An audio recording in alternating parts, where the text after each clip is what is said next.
Halo guys, kembali lagi dengan gue Kuro guys. Kali ini mari kita lanjutin pembahasan light novel Kumo-de Sugananeka sebelumnya atau part 58. Dan kayaknya bakal jadi part terakhir sih.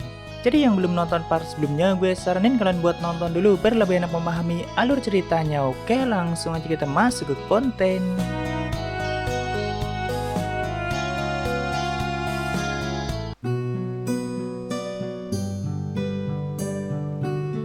Jadi sebelumnya, pihak aliansi sudah mengerahkan semua kemampuan dan kekuatan mereka, bahkan sampai mensummon 3 naga kuno ditambah dengan Queen Taratek beserta semua anak-anaknya. Bisa dibilang itu udah full kekuatan dari penduduk dunia baru, tapi Shirori dan Gulie tidak masuk hitungan. Jadi di versus everybody, tapi setelah melalui pertarungan yang cukup lama, tetap saja pihak aliansi tidak sanggup mengalahkan Di, bahkan menguresnya pun tidak. Padahal Di sudah menurunkan jauh kekuatannya. Semua ultimate skill mereka juga sudah digunakan dan pastinya saat itu mereka merasa putus asa dan tidak punya harapan lagi. Ariel yang sebelumnya cuma bisa mengamati dari kejauhan karena kondisinya yang sangat lemah mulai akan bergerak. Walaupun dia harus memeras semua kekuatannya yang tersisa dan akan mengorbankan jiwanya atau mengaktifkan gelar humanity-nya. Soalnya hanya itu satu-satunya kesempatan. Satu-satunya penyesalan Ariel itu belum sempat mengucapkan terima kasih lagi pada Shirori. Soalnya setelah mengaktifkan gelar humanity-nya, sudah pasti setelahnya Ariel akan lenyap. Bahkan Salriel, Viel, dan Ael terus memegangi kaki Ariel dan menggelengkan kepala mereka. Tentu mereka tidak ingin kehilangan ibunya. Tapi Ariel mengucapkan terima kasih pada mereka berempat dan Ariel berharap di masa depan nanti mereka berempat harus tetap hidup. Saat itu, Sun yang berlumuran darah sedang disembuhkan oleh Hoka Sensei dengan sangat panik. Sedangkan kakek Ronan di sampingnya tapi dengan tangan yang sudah terputus. Kemungkinan besar Ronan menggunakan teleportasi untuk menyelamatkan Sun dari tebasan Di dan akibat itu tangannya sendiri sampai terpotong. Tapi bagi Ariel itu udah sangat luar biasa karena jika telat sedikit saja sudah pasti Sun akan lenyap. Ya sayang sekali sih. Kalau menyimak pergerakan Sun sebelumnya, sepertinya selama pertarungan itu sudah ada yang mati beberapa kali dan dihidupkan kembali oleh Sun. Di sisi lain, Dustin sedang muntah darah akibat mengaktifkan harmoni sampai 2 kali, lalu Yugo juga mengalami kondisi yang sama bahkan dari semua tubuhnya. Sedangkan Oka, Yuri, Harin, dan Katia sibuk mengobati luka mereka sambil berlindung di penghalang ilahi milik Katia. Hanya tinggal Sophia, Wratsu, 3 naga kuno, dan Queen Taratek yang masih menahan Di, itu pun mereka sudah mencapai batasnya. Oh ya, ternyata Merah sudah membantu mereka dari kejauhan, mungkin disummon oleh Sophia guys. Tapi ada satu orang yang dari awal sudah pingsan dan sampai saat itu belum bangun, yaitu Balto. Di sini Ariel mulai bangkit dari kursinya dan mulai mendekati pertarungan, begitu juga dengan 4 boneka Taratek. Pihak aliansi yang masih bertarung langsung menatap Ariel dengan tatapan yang sangat khawatir. Apalagi Wrat dan Sophia, soalnya mereka paham kalau Ariel sampai mati, pasti Shirori akan sangat marah. Tapi Ariel sudah membulatkan tekadnya dan mereka juga bisa merasakannya. Lalu Ariel mengajak mereka untuk berjuang sampai titik darah penghabisan dan mati bersama jika memang itu terjadi. Semangat yang sebelumnya hilang mulai muncul kembali setelah merasakan tekad Ariel. Tidak ada lagi ketakutan dan mereka siap mati di pertarungan. Kalau memang tidak bisa mengalahkan dia sudah, setidaknya sudah berjuang bersama sampai batas maksimal. Akhirnya dengan tekad baru dan siap berjuang kembali, mereka berteriak, "Mari kita mulai!" Namun tepat sebelum Ariel mengaktifkan gelar humanity-nya, tiba-tiba muncul retakan dimensi di sebelah Di dan dari ruang itu muncul laba-laba putih yang semakin banyak. Jadi kita lihatnya dari sudut pandang Shirori guys.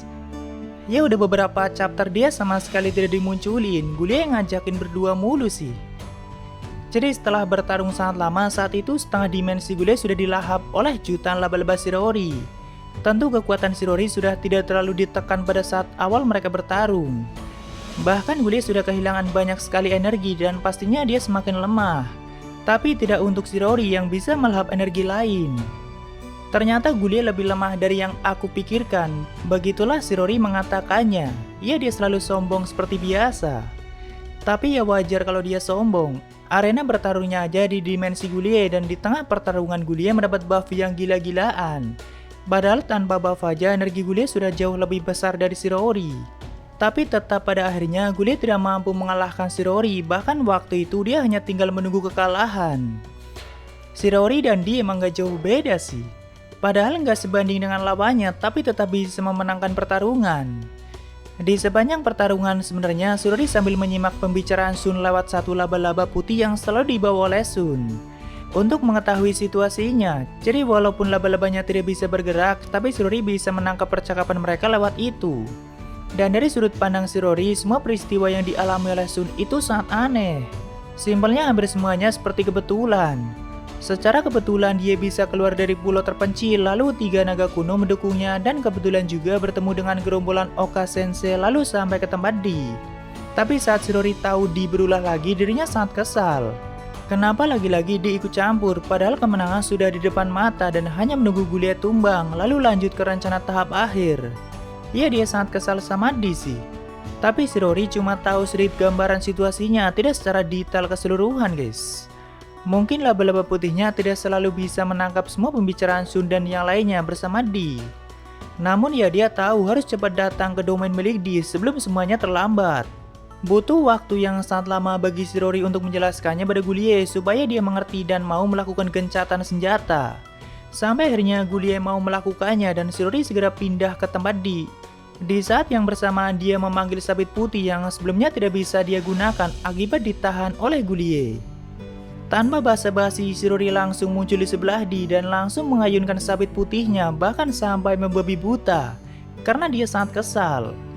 Dalam hati dia berpikir kemunculanku pasti sangat keren, karena di saat pihak aliansi hampir putus asa, dia tiba-tiba datang dan langsung menyerang D. Cuma jika sampai telat sedikit saja, pasti Ariel sudah mengaktifkan gelar humanity-nya dan itu yang Shirori takutkan.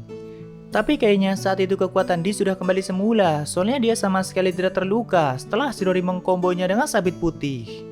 Dan juga di saat Shirori mengayunkan sabitnya dengan kecepatan yang gila dan terus-menerus, D bisa pindah dalam sekejap sekaligus memindahkan benda lainnya. Dari situ Shirori menyadari kalau ruang itu adalah dimensi milik D sendiri, jadi apapun bisa dia lakukan sebenarnya. Cuma kenapa pihak aliansi bisa sampai ke ruang itu, bukankah itu sudah di luar sistem? Seperti biasa sebelum Shirori menanyakannya, D menjawab, aku membuat mereka lebih mudah supaya bisa sampai ke tempat ini. Lagi pula mereka bisa melacaknya, jadi aku memberikan bonus pada mereka. Di sisi lain, Gulie dengan tubuhnya yang lemah juga sudah sampai di tempat itu dan langsung meminta penjelasan D, apa maksud dari semua ini. Karena Gulie bilang, aku tidak bisa menyimak ceritanya dengan benar dan kau tahu, orang itu tidak bisa menjelaskannya dengan benar atau Shirori yang dia maksud. Ya, Shirori kan tidak pintar menjelaskan sesuatu dan palingan dia cuma mengucapkan beberapa kata dan menyuruh Gulie untuk menyimpulkan sendiri. Makanya perlu waktu yang lama untuk meyakinkan Gulie. Tak lama kemudian duduk di kursi yang baru muncul di tempat itu, walaupun itu kursi gaming yang biasa dia gunakan di Jepang. Dia akan menjelaskannya dari awal supaya Gulie memahaminya, tapi mungkin secara singkat. Saat itu, Shirori mengamati pihak aliansi yang sudah terluka parah, bahkan Sun masih sekarat walaupun belum mati. Dia juga melihat Marat dan Sophia yang sudah compang-camping, lalu melihat Ariel dengan anak-anaknya yang sedang menempel. Cuma Phil yang malah nempel sama kakek Ronan. Tak lama kemudian setelah menjelaskan banyak hal pada Gulie, dibilang mari lepaskan Dewi Sariel dan masukkan energi ke sistem sampai dunia pulih. Lalu perlahan sistem akan menghilang, begitu juga dengan semua skill dan kemampuan. Jadi menghilangnya itu secara perlahan, bukan langsung di saat itu juga. Karena dengan begitu kan dampaknya akan sangat diminimalisir. Dan dunia itu juga sambil beradaptasi perlahan untuk menghadapi masa depan yang lebih baik. Tentunya memasukkan banyak energi tambahan ke sistem supaya semua itu berjalan dengan baik. Ya intinya semua keinginan mereka dikabulkan oleh D dan tidak ada pihak yang dirugikan. Walaupun pada akhirnya D tak terkalahkan. Tapi mungkin D sudah cukup mendapat hiburan dari dunia itu, atau mungkin saja dia sudah bosan dan cari kesenangan baru. Apalagi sudah mendapat pelayan baru yang tidak pernah membuatnya bosan. Walaupun sistem akan terlepas secara perlahan, tapi dunia itu akan dianggap tetap dalam kendali D. Dan dengan begitu tidak akan ada dewa lain yang berani mendekatinya. Tapi sebenarnya D akan menyerahkan sepenuhnya pada Gulie. Dan tentu jika di masa depan nanti mengalami masalah baru, D tidak akan memberikan bantuan karena D bilang sudah tidak tertarik. Tapi Gulie juga sangat senang akan hal itu dan menerima semua keputusan D. Saat itu mereka mulai berdiri dan mungkin semuanya menunjukkan wajah yang senang karena pada akhirnya D mengabulkan keinginan mereka. Tak lama kemudian suara sistem mulai terdengar, yaitu kuis dunia telah diselesaikan. Lalu waktunya bagi mereka untuk mengucapkan selamat tinggal dan dia juga tidak akan bertemu dengan mereka lagi, tapi semoga semuanya baik-baik saja. Saat itu Shirori juga berniat pergi dari tempat itu, cuma teleportasinya tidak bisa diaktifkan. Lalu dia bertanya, mau kemana? Kau akan mendapatkan pekerjaan baru dan bekerja untukku. Jujur di momen ini gue lumayan ngakak pas bacanya guys. Entah gimana ekspresi wajah Shirori saat itu. Saat itu dia mengucapkan selamat pada Shirori karena kau telah resmi diterima sebagai Genusku atau menjadi kerabat Di dan punya hubungannya resmi. Kalau dulu kan Di belum mengakui Shirori dan menyuruhnya untuk membuktikan kelayakannya. Nah saat ini Di sudah resmi mengakuinya. Walaupun ia di sini Shirori berniat kabur, cuma Di tidak membiarkannya. Tak lama kemudian, sihir teleportasi mulai diaktifkan untuk memindahkan semua orang di pihak aliansi termasuk Gulie. Ariel yang tahu itu langsung mengucapkan banyak terima kasih pada Shirori dan mereka berdua saling melambaikan tangan sebelum akhirnya berpisah untuk selamanya. Kayaknya itu pertama kalinya Shirori melambaikan tangan pada orang lain, tapi setidaknya Ariel masih sempat mengucapkan banyak terima kasih pada Shirori seperti janji yang pernah dia ucapkan.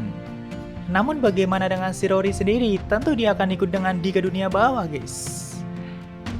Lalu selanjutnya ada gambaran singkat mengenai kehidupan mereka setelah pertempuran selesai, atau setelah kembali dari tempat Di.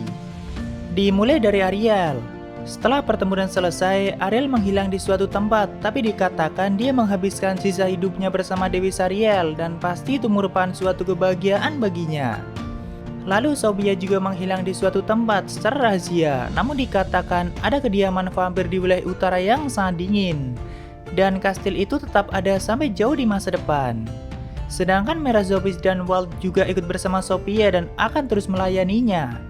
Jadi Sophia punya dua pria yang siap untuk melayaninya, walaupun ya mungkin yang diutamakan pastilah Mera. Dan untuk berat dia juga menghilang di suatu tempat, tapi tidak ada yang tahu keberadaannya setelah itu. Jadi kemungkinan besar Berat menyendiri di suatu tempat dan menjadi petapa.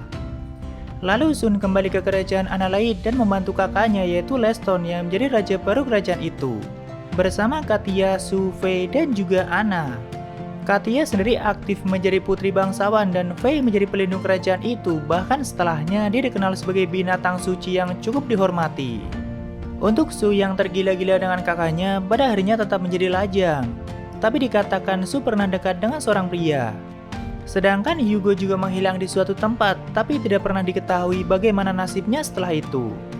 Lalu untuk Oka Sensei, dia terus melakukan perjalanan dari satu tempat ke tempat lainnya sambil menemukan para elf yang teraniaya dan nantinya dia akan membangun desa elf baru untuk mereka. Tapi mungkin yang dia kumpulkan bukan elf murni, melainkan half elf atau campuran.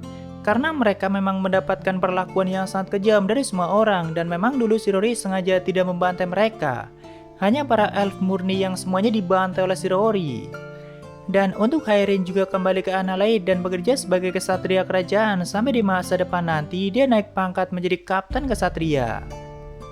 Lalu untuk Dustin, dia kembali ke negara suci Aleus, namun luka akibat pertempuran sebelumnya tidak bisa disembuhkan karena jiwanya yang terluka dan akibat itu Dustin akhirnya meninggal.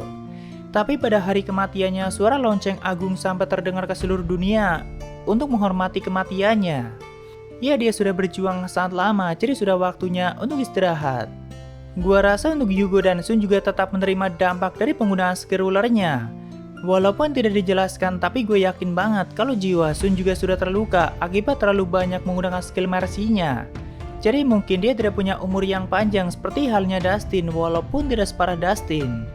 Itu opini gue sendiri sih, tapi gue yakin banget guys.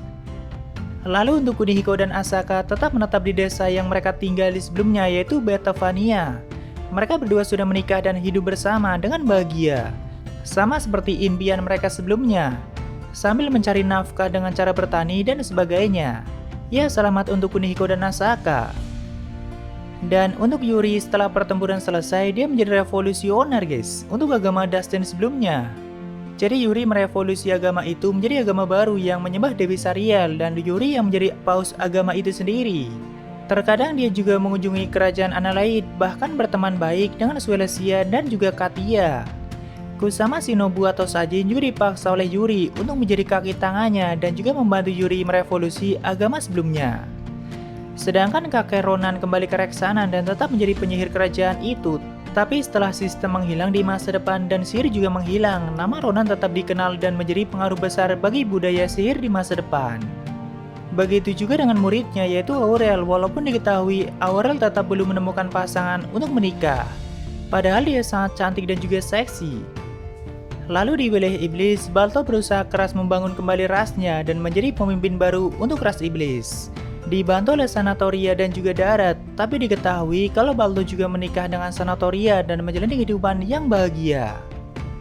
Lalu untuk Pelmina dan pasukan ke-10 dikabarkan mereka mendapat luka yang serius setelah peperangan selesai karena sempat menahan pasukan manusia dan iblis. Cuma kebenarannya tidak bisa dipastikan karena dikatakan setelah pertempuran selesai, Pelmina bersama pasukan ke-10 menghilang di suatu tempat atau menyendiri. Untuk para reinkarnator yang sebelumnya di desa Elf tentunya memiliki kehidupan baru mereka masing-masing. Beberapa dari mereka mendapatkan kebahagiaannya, bahkan ada yang berhasil mencatatkan namanya di sejarah sampai masa depan yang jauh. Lalu 4 boneka teratek yaitu Ael, Riel, Viel, dan Sael ikut bersama Ariel dan Dewi Sariel. Namun setelah bertahun-tahun kemudian dikabarkan ada 4 pelayan yang melayani vampir di kastil utaranya yang sangat dingin. Ya udah pasti itu adalah mereka. Sedangkan untuk Gulia dia sempat tinggal bersama Ariel dan Dewi Sariel walaupun tidak lama. Karena setelahnya Gulia tetap mengawasi dunia itu bersama naga kuno yang tersisa. Cuma di sini dijelaskan selain membantu Gulia, Byaku juga sambil berkeliling dunia untuk mencari pahlawan baru yang cocok sebagai pemilik pedang pahlawan. Tapi apakah itu berarti Sun telah mati dan tidak punya umur yang panjang? Kemungkinan seperti itu karena seorang pahlawan harus mati dulu baru gelarnya akan didapatkan oleh pahlawan yang baru. Yang berarti itu sebelum sistem menghilang. Lalu untuk anak-anak Shirori di labirin, mereka tetap menjadi bos di labirin itu dan bahkan membangun ekosistemnya sendiri sebagai monster yang memerintah di puncak. Pastinya mereka juga semakin bertambah banyak dan semoga saja sang ibu suatu saat bisa mengunjungi anak-anaknya. Ya itulah kehidupan mereka setelah pertempuran selesai dan selanjutnya kita menuju ke epilog untuk volume terakhir ini guys. Saat itu 3 wanita cantik yang semuanya adalah dewa sedang melakukan percakapan di taman yang sangat indah, yaitu Shirori, Di, dan Meido. Walaupun di sini Shirori memakai pakaian pelayan dan berdiri di samping Di. Meido juga selalu menggunakan pakaian pelayan tapi dia merupakan dewa tertinggi seperti Di. Saat itu Meido mengeluhkan tindakan Di yang repot-repot menyelamatkan dunia baru dan buang-buang energi padahal dunia itu kan sudah sekarat awalnya. Lalu Di menjawab, karena aku tidak mengeluarkan banyak energi. Jadi ternyata dari awal energi yang digunakan Di untuk menciptakan sistem dan menyelamatkan dunia itu berasal dari dunia itu sendiri guys. Dulu kan para dewa naga sempat menginvasi dunia itu dan melarikan diri setelah bertarung melawan Sariel. Tapi para dewa naga juga sempat mencuri energi MA sampai dunia itu sekarat. Nah di tengah pelariannya ternyata Di membantai mereka semua, bahkan semua tubuh mereka sampai diperas menjadi energi. Jadi kerabat Gulie semuanya dibantai oleh Di sebelum Gulie mencari Di dan memohon bantuannya. Ya itu licik parah sih dan berarti Di sudah tahu kalau Gulie akan menemuinya dan meminta bantuan. Ya simpelnya dari awal semuanya sudah ada dalam genggaman Di. Dan Meido bertanya lagi mengenai kuis dunia. Di bilang itu untuk memaksimalkan energi yang sudah terakumulasi di dunia itu. Dengan adanya kuis dunia kan otomatis perang besar terjadi lagi dan banyak orang telah mati di perang itu. Sekaligus memaksimalkan jiwa dan kemampuan mereka. Tentu itu akan menjadi energi tambahan yang cukup besar. Ya intinya seperti itu dan Di mengembalikan semua energinya untuk dunia itu juga. Dari awal Di tidak mau rugi dan malah mendapatkan keuntungan yaitu tontonan yang menarik dan juga pelayan baru yaitu Shirori. Di sini Shirori juga menjelaskan kalau sebenarnya dia tidak berniat mengorbankan setengah makhluk dunia karena jika itu terjadi nanti Sariel bisa ngambek setelah dibebaskan. Dan itu malah membuat Ariel sedih dan Shirori tidak mau itu terjadi. Tapi dalam proses pelepasan sistem, Shirori berniat mengorbankan energinya sendiri sampai batas maksimal. Mendengar itu Meido menebak apakah saat itu ku akan berpura-pura mati. Lalu Di yang mendengarnya bilang berpura-pura mati untuk apa? Tentu Shirori berniat melarikan diri dari Di dan supaya Di menganggap kalau Shirori telah mati setelah mengorbankan energinya. Walaupun ya jika itu dia lakukan juga Di tetap akan tahu dan tidak mungkin bisa lari darinya. Dan itu terjadi di ending WE-nya guys. Karena Shirori nakal dan punya rencana seperti itu, jadi Di pun menghukumnya dan menempatkan kerah di lehernya. supaya Shirori tidak mencoba melarikan diri. Meido yang melihat itu menatapnya dengan cukup kasihan. Tapi bagi Meido, Shirori adalah makhluk berbakat yang bisa dengan cepat mencapai tahap pendewaan, jadi tidak butuh waktu lama, kau pasti bisa menjadi dewa tertinggi. Tapi tentu kau harus menjalani latihan yang sangat mengerikan. Ya, saat itu mereka terus melakukan perbincangan dan tentu Shirori akan tinggal bersama Di dan juga Meido di dunia bawah. Dan itulah epilog di volume terakhir Kumo de Sugana Nika sekaligus ending dari light novelnya.